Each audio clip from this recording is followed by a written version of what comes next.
only Warner is here. Only Warner is here. Feel the groove ignite. Step into the rhythm, keep it tight all night. Spice in the mix, nothing to fear. Hands up high, only Warner is here.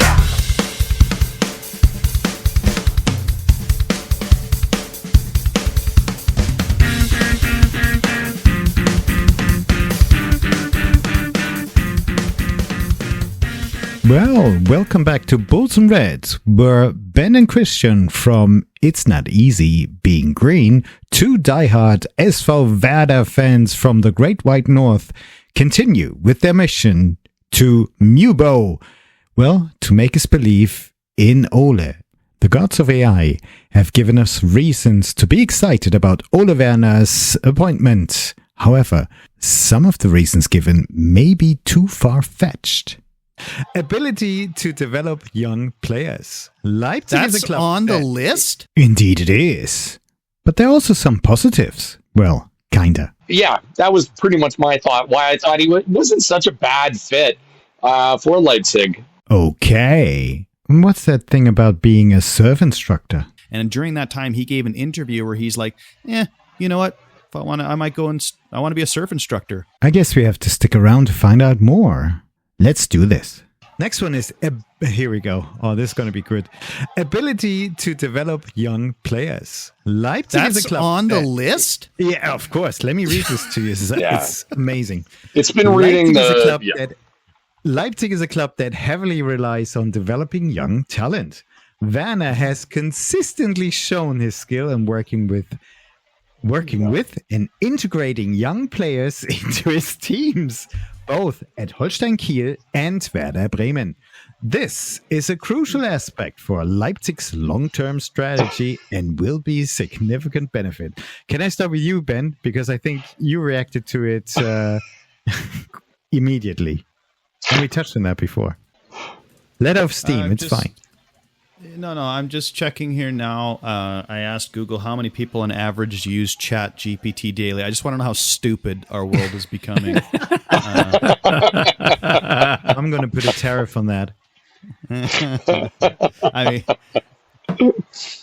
I honestly have no idea where to go with this. At the end of our season, we had the second oldest fielded squad. What? I must have missed something. I'm sorry. You're right. Don't know where to go with it because it's bullshit. 20, I believe, again, because the number rarely changed, and I watched it near the end of the season. 28.3 years old was the average age of a fielded player for Werder Bremen. We used young players, some of the least in the entire league.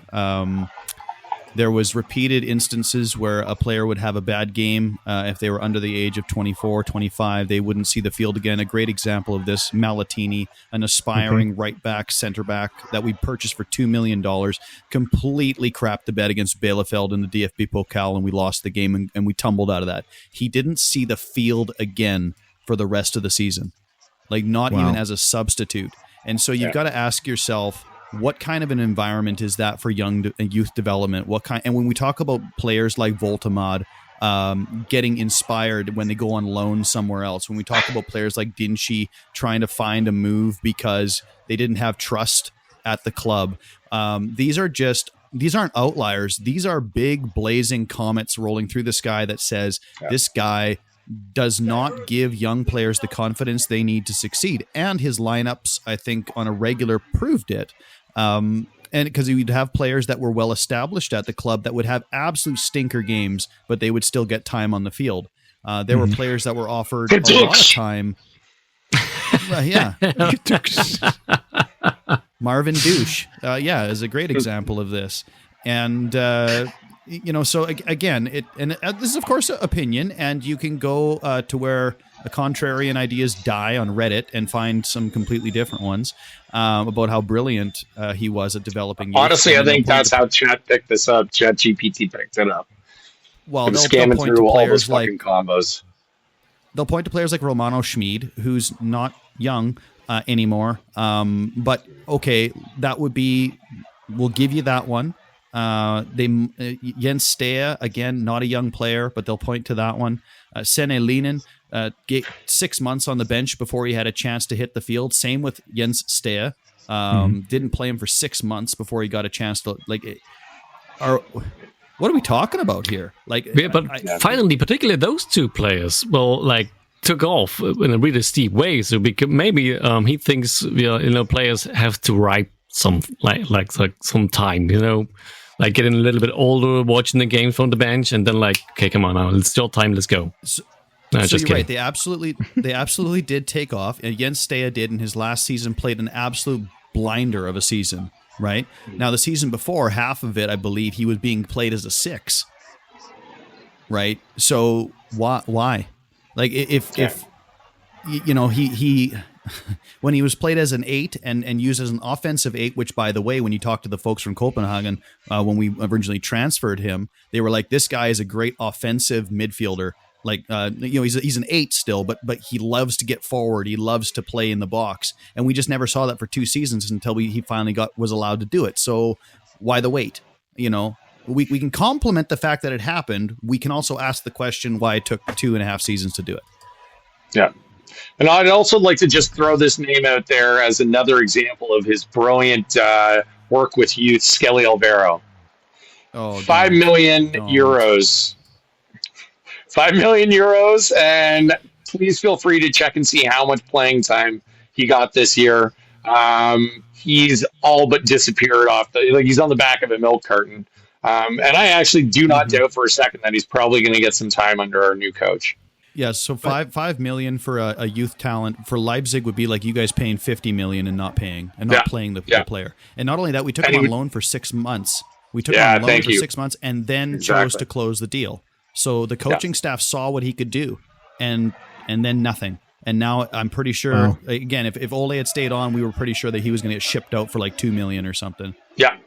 I think it was a game against Bayern, which, I mean, traditionally, with exception of the last season, we lose, and we lose terribly every fucking time. He had a bad game, as 99% of this fucking league does against Bayern, and then he just never saw. I don't think he was on the bench until like the last game, maybe. Well, he just disappeared off the face of the earth. He had that game and one game after because of injuries, but then as soon as players were available again, he disappeared. He wasn't even in part of the squad. Yeah. And to be honest, a lot of the time our youth players only got time due to the fact that there were injuries or cards. Mm-hmm. So it was like there was nobody else that he could play. So that's how Njinma got time. Because otherwise, Njinma never would have seen the pitch. Njinma wanted to leave during the transfer window. I think there was an offer from Roma for about 10 million. Because he wasn't playing. Mm. Well, but we could tell similar stories because Adama Lukman, who was a pillar, or how to say it in English? I think it's a cornerstone. I think it's a cornerstone in that Atalanta squad when they won the Europa League. And Lukman was a former RB Leipzig player, and it did not work out. He had one chance, and then he bottled it, and then he was thrown on the bench and never seen again. And we had Sørloth on the squad. That guy that scored 4 times against, it was a Barcelona or was it Real Madrid? I don't remember. But he scored four goals in one match in the Spanish league. And, and the other guy, it's Elif Elmas. That was like, I think this is our mirror to your, what was his name? Alvaro. Because he came in from Napoli, I think, for 25 million. And he has like 9 matches with like 150 playing minutes. And then half season later, he was back on loan to Torino, and then suddenly started playing again in the starting 11, and then scoring goals again. And he was like, okay, come on, what happened? What's just going on? Why are players not working in Team A, but working perfectly in Team B? I do not get it. Maybe it's got something to do with the coach, but maybe sometimes just with the circumstances. I don't know. I think this is just beyond my understanding. It's going to be column A and column B. In our situation, we had a couple of top prospects that literally, without saying it out loud, pointed and said we weren't given the confidence here. We were given it somewhere else, and that's why it's working right now. what else are you going to point at that point in time? But Ole Werner is likely to face a team where half of the players, at least half, or even more of the players, are 21 and younger or 22 and younger. So that defeats, the rule of if you're 24 or 25, you're below that age, you're just going to miss the next game when you played poorly. So he has to change the team regularly. So that's going to be interesting like to think to that, see. Wouldn't you? But the thing, what we missed last year as well? We missed a team which acts like a unity. So it seemed like every other week the players were thrown together in a new combination, never played like that before. So it always felt like at the beginning of the season when a team starts out and they start finding themselves. So that was really awkward. And we kind of long for a team which has a certain stability and which performs well and we can identify with, and we can see a clear philosophy and identity. And that's what we're hoping for. But however, I must admit, I'm struggling to see that with the help of Ole Werner. I'm not sure if it is getting better or worse talking to you, looking at AI. The stability, you're bang on that. You're going to get that. You're going to get the stability. Yeah. You're going to get a stable environment. One thing we can say, with the exception of a couple of months there were, again, there obviously was something internal going on, but it never actually came out. But the club has been very close-knit. The team, very close-knit. Lot of unity within the team. So, those are things, again, compliments to him that, you were saying you were looking for. I think you might get some of those things.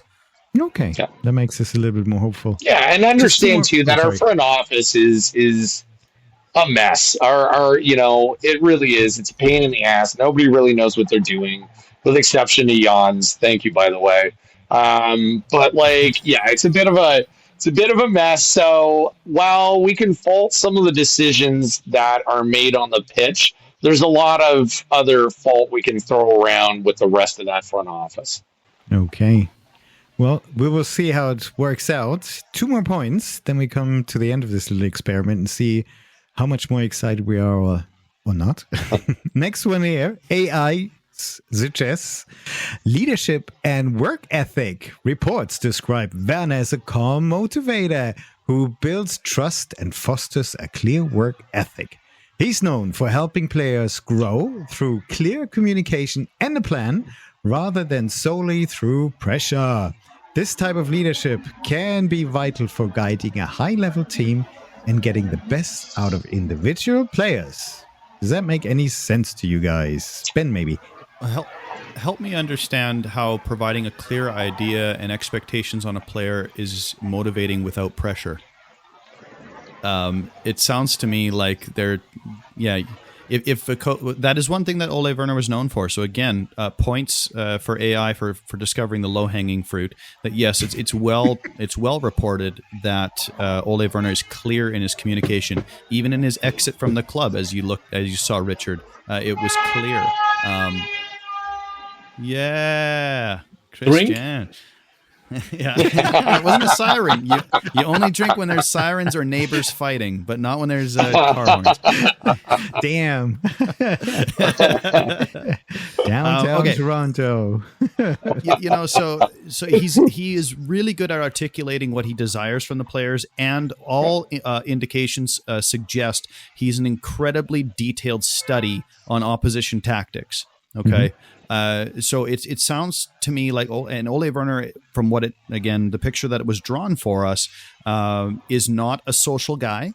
He has repeatedly said he does not want close relationships with the players.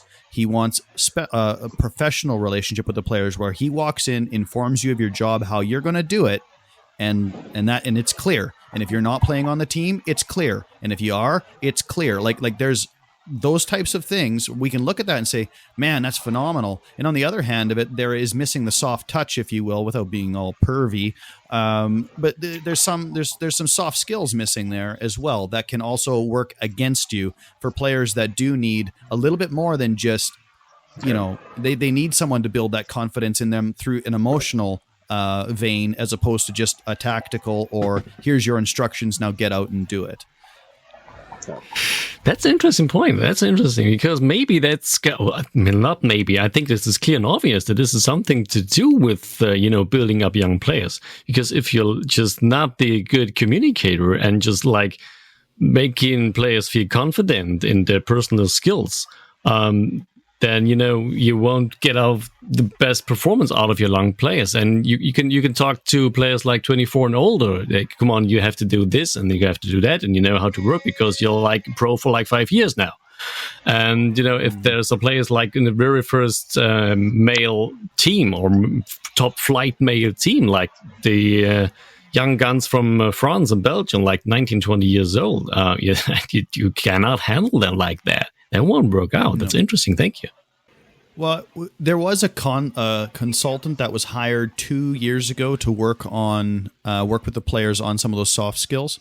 So, and I've always granted that every single person that walks this earth is imbalanced. It's one of the reasons why community is necessary, right? Why friendships are necessary, is to balance out the individual. And so Ole Werner has got a clear plan and a clear idea and communicates it clearly. The question is, does he have the support staff around him that can come in and provide the soft skills that some of those other players and younger players particularly are going to need? At Werder, I don't believe that happened. Perhaps at Leipzig, that is a possibility. I would like to think that Leipzig has those capabilities, but he's also bringing 2 assistant coaches, isn't he, as well? So that is a team which is used to one another, and maybe one of them does have those skills as well. But Richard, before I come back to Christian, do you think that Marco Rosa actually had these soft skills with the vast majority of the players? Not everyone. Well, yeah, I do. Maybe a little bit too much. Okay. I think it was maybe some kind of this friendly guy, too much this friendly guy. He was like, okay, I'm the motivator and I believe in you and you have to believe in yourself and so on and this whole shit. But on the other hand side, he just had a lack of a plan, or at least a lack of a plan B, or maybe like that. That's the impression we had. Christian, do you actually agree with Ben, or any other thoughts from your side? No, and this is actually why I thought, I agree with Ben. I don't have any other thoughts. I do think this is why there's potential for Ole to be a better fit. Is you guys do have the finances. You've got a better setup. It's more of a business. And you will have the tools to see what he needs. Where he lacks, you guys will be able to fill in with other individuals. We don't have that. We're like a mom and pop shop, where it's kind of, shucks, gee willikers, we're all family here and we'll do what we can. And he needs more than that, which is why he's left. It's not just the players. It is all those small little bits and pieces. And that's for that. Yeah, that was pretty much my thought, why I thought he wasn't such a bad fit for Leipzig. Okay, thank you. Much appreciated. Let's get on to the last point, last chance to convince us that, we'll be super excited. Long-term perspective. Wow. While perhaps not initially seen as a long-term solution for a top club, Werner has demonstrated an ability to work successfully over extended periods at his previous clubs. Somebody's shaking his head. Leipzig is looking for stability and continued team development, and Werner's track record suggests he can provide just that. Ben, you are shaking your head, so please start. Long-term vision would require what? It would require developing, building younger players to step into the shoes on the field. And so I don't even know what kind of animal this AI bot is trying to pull out its ass, because it doesn't make a lot of sense. If you started to look at the squad type that Werner was using on a week in and week out basis, there was a small group that he pulled from, and then there were auxiliary players that he used on occasion. But there was no concerted effort to necessarily fill the shoes of players that might get sold, that, can we develop some depth? He asked for depth from the front office. Buy me some depth. But the players that were brought in were never utilized. So the question, of course, is, from the Redditors out there, is that, well, the players that were brought in weren't good enough. And from our perspective, it's that they weren't actually utilized or developed in order to be good enough. So we never saw whatever this long-term vision is. If Leonardo Bittencourt is making your starting 11 in the last 15 matches of a season, what's the long-term goal there? If Marvin Douche is starting every game, and a high prospect player who's worked his way back from injury, we'll grant you that, but KK Top can't see minutes on the field. We had, his names are slipping me. Who's that Austrian winger that came to us in the offseason? I can't remember his name. Right? What's that? Yeah, you got a player, Gruel. You got a player like him who was lighting it up near the end of the first half and then just didn't get selected. Yeah. So again, I corroborate or connect long-term vision with the ability to move, like to build out the depth of your squad and to move players in and out of that system fluidly. So that, you've got a dependable larger group of players so that if people get sold, if new ones come in, integration is another thing for long-term vision.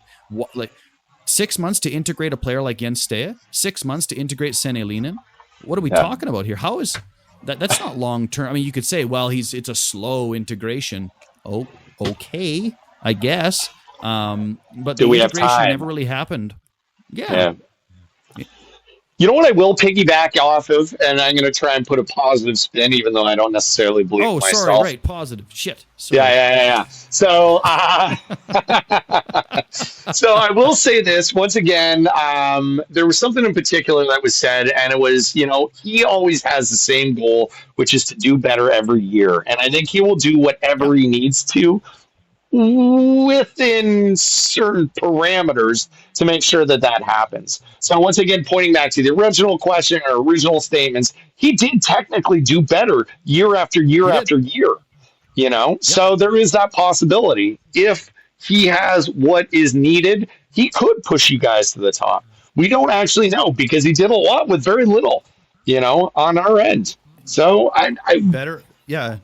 The counter, right? So better and better every single year with a smaller and smaller group of core players that he was working with. So again, like to the long-term vision of the club, I also feel that might be a front office and coach thing. So again, if he's given the players that he believes could, build out that depth. Again, there was some conflict, like him wanting depth and the front office being like, we've given you, start using them, and he's not. So maybe it's as simple as that. Maybe if he gets provided the players that he believes he needs, this could miraculously come true.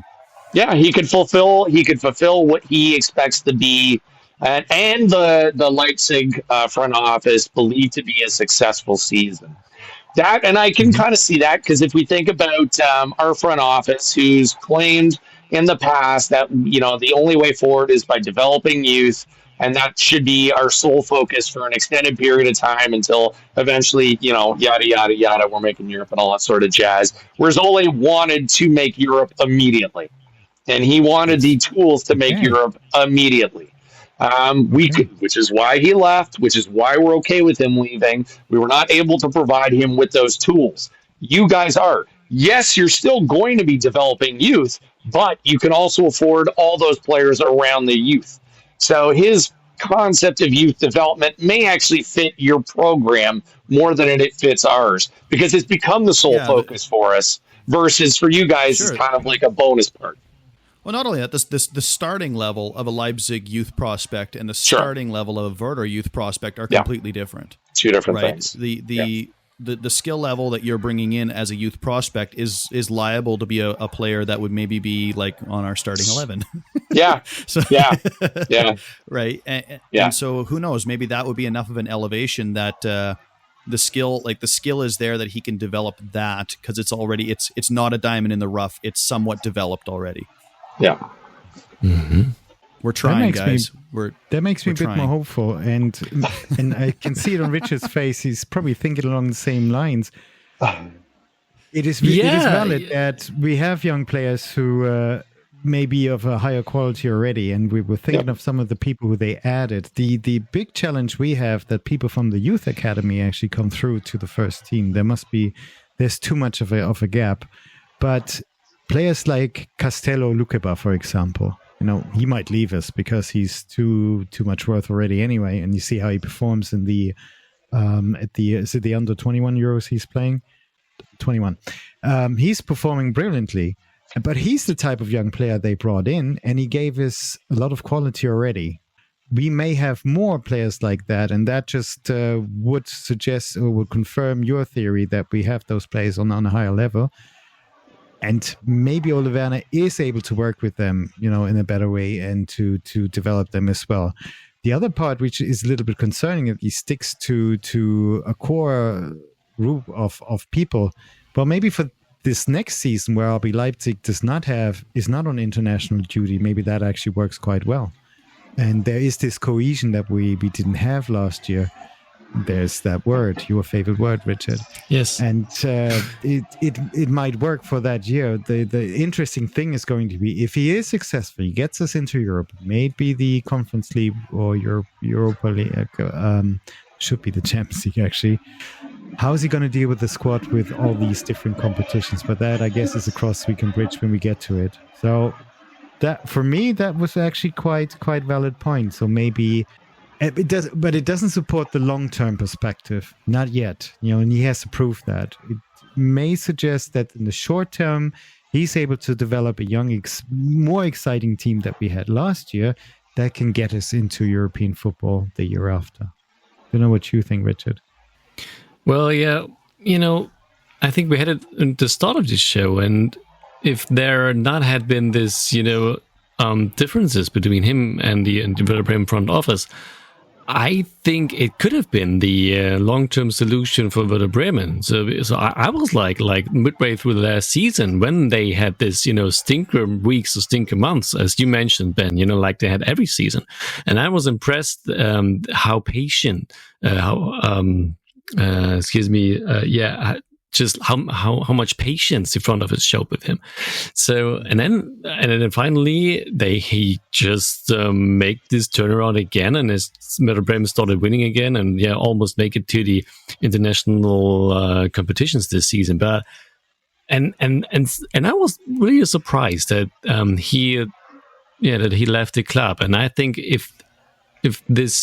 if his ambitions would match the club's ambitions, they could have been the Christian Streich or the Frank Schmidt type of coach that you have, 5 or plus years. I mean, he was with Werder Bremen 3.5 years, which is incredibly long. It's a huge amount of time in modern football those days. So if things works out for him and for the club, and he takes us to the top 6 at least, and you see a clear development and a clear idea, and you have the feeling, okay, it worked more often out than it not, and then just takes the development ladder step by step to the stars. Well, maybe it could be a long-term solution, because I don't think that this is a guy that's looks to the other leagues in Europe. Maybe his ambitions is okay, on one day I want to coach Bayern Munich, because I always slept in Bayern Munich betting when I was younger. But well, we will see. A lot of them do. Just with that in mind, and this thought came to me as you were mentioning just the long-term solution, Richard. Take a stroll down memory lane. One thing that has been a repetitious thing with Ole Werner, whether you respect the way he left the club or not, what he has done is walked out on 2 clubs after that club decided to change direction, or after that club decided to make wholesale changes. Okay, he is number 1 Team Ole. He plays for Team Ole, and some people would say, "Well, I respect that." Some people wouldn't. Draw your own conclusions. But in Kiel, he lost a number of his great the point getters for his team, and they were going to go through a rebuild, and he was not interested. After 7 games, he resigned. At Werder, the same thing was going to happen. They were going to be we're going to go through a rebuild because we are dedicated to training up young players and selling for a profit. And he's not interested. So the question is he a long-term solution for Leipzig? The question is, how long does Leipzig fit his vision of what he wants to do? Because once those two things are different, he's gone. And he's shown that at two different organizations. So in some ways, I would say it's the cart driving the horse. And it shouldn't be that way. The club should be, setting the directions, but he very much has his idea of what he wants to do, and if the club isn't in on it, he'll just move on. That's interesting. And they only given him a 2 years contract. And the question for me is, this vision that he might have, does that change? Does that keep changing? Because now he's going to a club which has the means to play in the Champions League.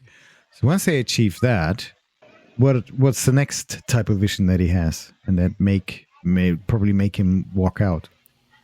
He's a weird cat. So midway through the second half of the season, there was an interview. So again, Richard, talking about the big slump that we had, and you were surprised that the club held on to him. The club came out and was like public, we want to extend with Ole. We want to extend with Ole. And during that time, he gave an interview where he's like, you know what? If I want to, I might go and I want to be a surf instructor. I don't have to be here. I'll go do whatever the hell I want to do. Like, that was the interview he gave after the club was tanking, and then the club said, we want to extend with this guy. So again, just understanding the sharks you're swimming with in this situation, he might be a long-term solution for Leipzig. Again, so long as Leipzig is willing to follow whatever agenda he's got. Otherwise, he'll go start a surf school. Well, that remembers me to Martin Schmidt, that Swiss guy that was the coach of Mainz like 10 years ago or something like that. And he had a similar interview because he came out of nothing. And then he has not a huge football background. Of course, he has some knowledge in it, so because otherwise he wouldn't become a Bundesliga coach.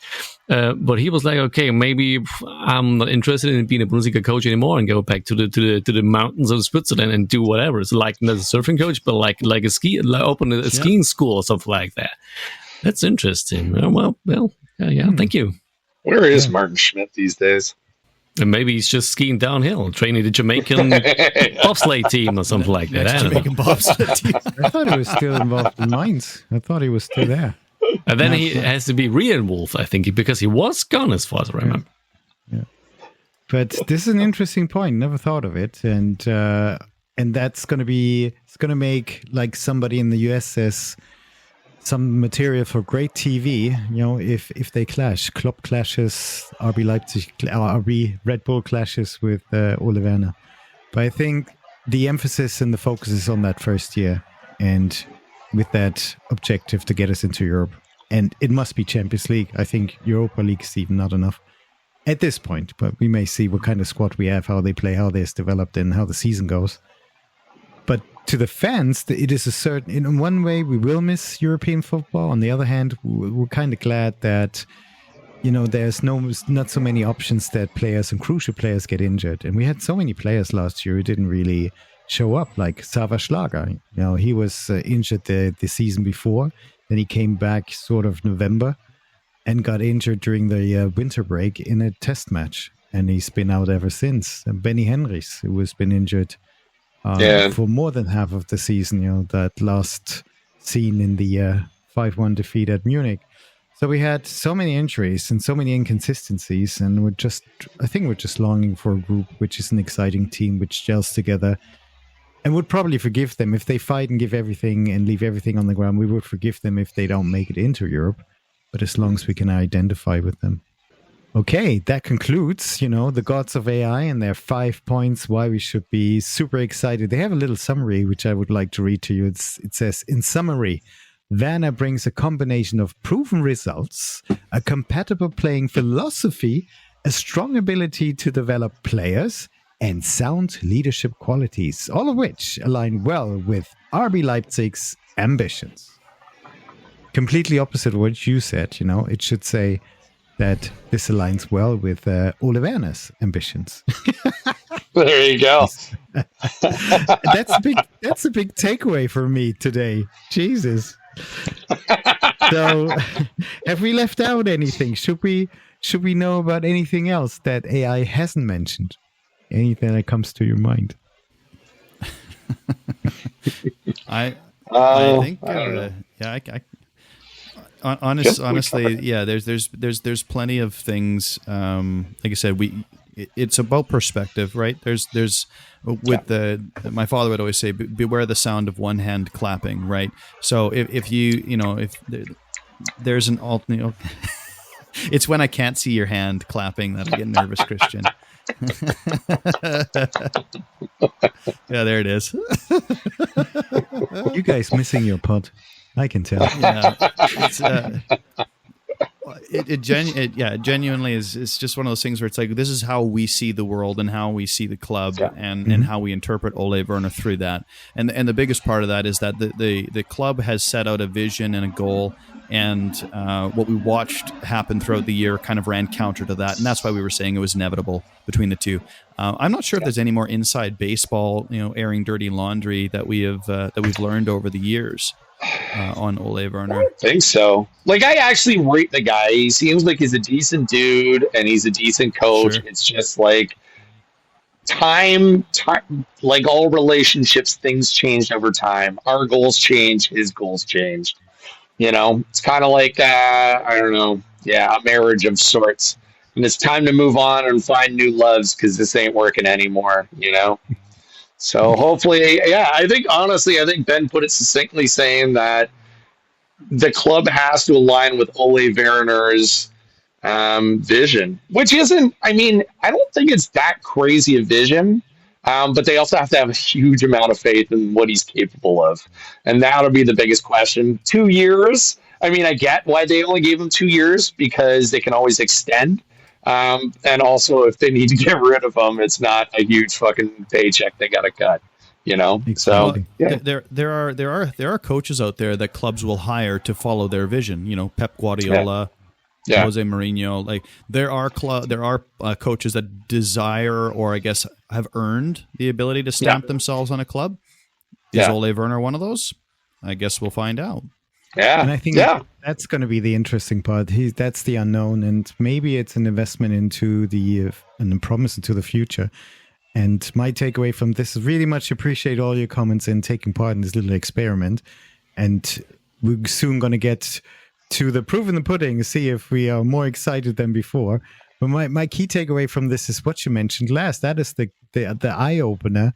That is the vision and the objectives of Ole Werner have to match the club. And in my mind, already there is a clash between the two of them, because I find Rasenballsport and the Red Bull whole organization, I find that to be bigger than Ole Werner. But maybe Ole Werner is going to develop into a much stronger coach. Maybe that's going to bring out qualities in him that we all haven't seen. And if he's provided with the right resources and tools, as long as RB Leipzig does that, because it seems to me that they're really trying to cut down cost and not invest into super expensive players, but younger players, like you mentioned before, as well, on a higher level and develop them.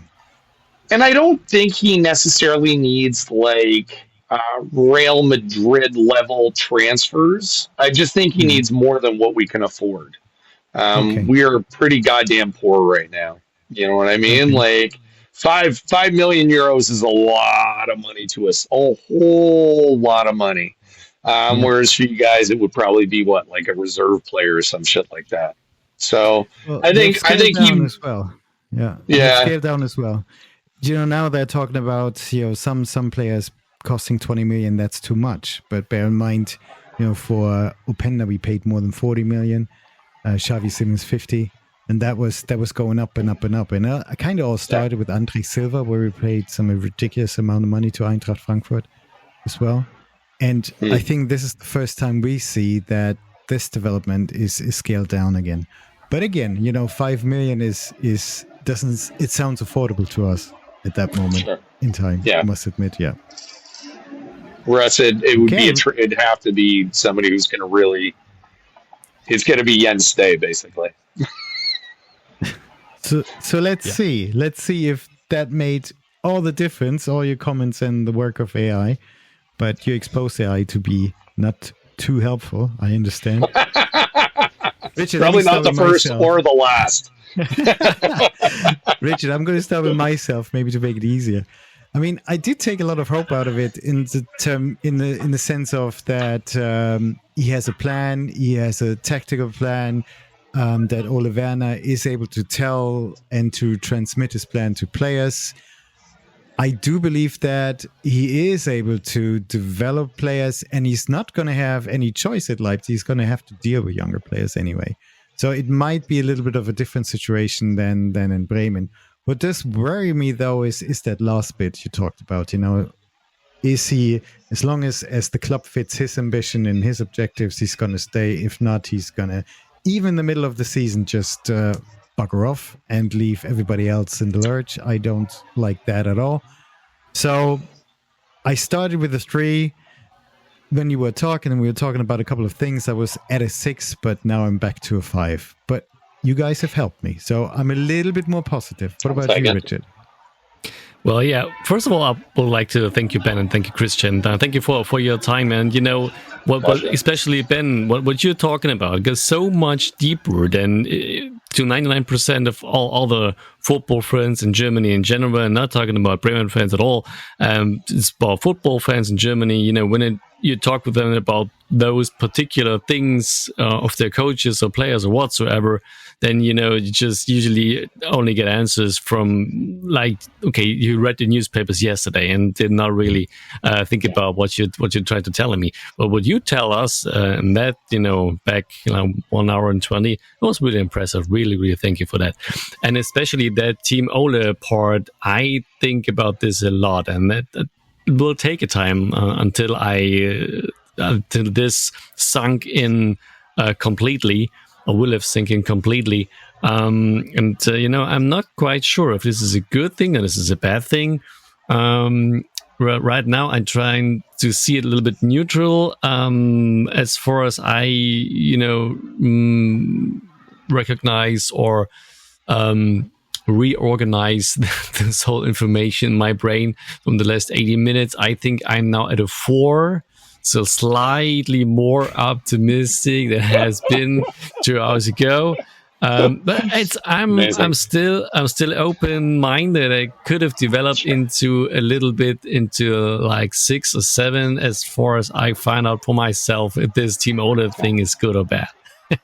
That's fair. I mean, we could have really dragged you guys down. Just know that. We're impressed with the fact that we were able to get you up. So we when it comes to getting down on things, we don't fuck around while we're fucking around. No way, man. Sure. Yeah, that's right. Captain Buzzkill on the bad vibes over here. That's right. Well, you need some distraction anyway from all the other stuff that's going on, and some orange baby shitting in your backyard as well. So yeah. There's no escaping it. You guys just hear it. We're living it. Well, kind of. Well, Slightly you're directly more affected, but he's got it out for the EU as well, and I know it gets a bit boring. It does get a bit boring, and well, we will see where it all goes. But at least the internet's still working, and some of the as of right platforms now are still working. Yeah, you've been cutting out a lot. I don't know what happened to you. Maybe I haven't paid any tariffs on this. Yeah, that's right. They're coming to get me.